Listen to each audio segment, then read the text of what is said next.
Iran America ಯುದ್ಧ, ಕಚ್ಚಾ ತೈಲ ಬೆಲೆ ಮತ್ತೆ ಏರಿಕೆಯಾಗಿದೆ. ಭಾರತದಲ್ಲಿ ಮತ್ತಷ್ಟು ಏರಿಕೆಯಾಗುತ್ತಾ ಇಂಧನ ದರ ಸಾಧ್ಯತೆಗಳು ಖಂಡಿತ ಕಾಣಿಸ್ತಾ ಇದೆ.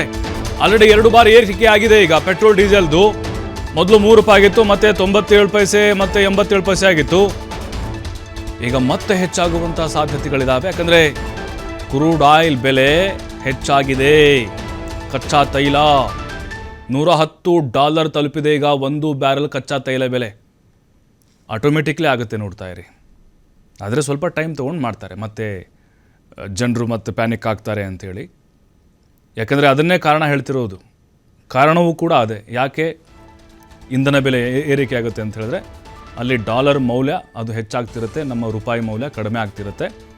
ನಾವು ಭಾರತೀಯರು ಅಂದರೆ ಭಾರತ ಡಾಲರ್ ಕೊಟ್ಟರೆ ಈಗ ಇಂಧನ ಜಾಗತಿಕವಾಗಿ ಅಂತಾರಾಷ್ಟ್ರೀಯ ಮಾರುಕಟ್ಟೆಯಲ್ಲಿ ನಾವು ಖರೀದಿ ಮಾಡಬೇಕಾಗತ್ತೆ. ಅದು ಹಾಗಾಗಿ ಹೊರೆ ಆಗುತ್ತೆ ಅಂತ ಎಲ್ರಿಗೂ ಗೊತ್ತೇ ಇದೆ. ಬಟ್ ಅದನ್ನು ಈಗ ಜನಸಾಮಾನ್ಯರ ಮೇಲೆ ಹಾಕ್ತಾರೆ. ಮತ್ತು ಅಲ್ಲಿನ ಸ್ಥಳೀಯವಾಗಿ ಕೆಲವೊಂದಿಷ್ಟು ಟ್ಯಾಕ್ಸ್ಗಳು ಸೇರಿ ಅದೆಲ್ಲವೂ ಕೂಡ ಕ್ಯಾಲ್ಕುಲೇಟ್ ಆಗುತ್ತೆ. ಈಗ ತೈಲ ಕಂಪನಿಗಳು ಹೇಳ್ತಾ ಇದ್ವು, ನಮಗೂ ಕೂಡ ದೊಡ್ಡ ಮಟ್ಟದ ಹೊರೆ ಆಗ್ತಿದೆ ಅಲ್ಲಿ ಯುದ್ಧ ಆಗ್ತಿರೋದ್ರಿಂದಾಗಿ ಅಂತ.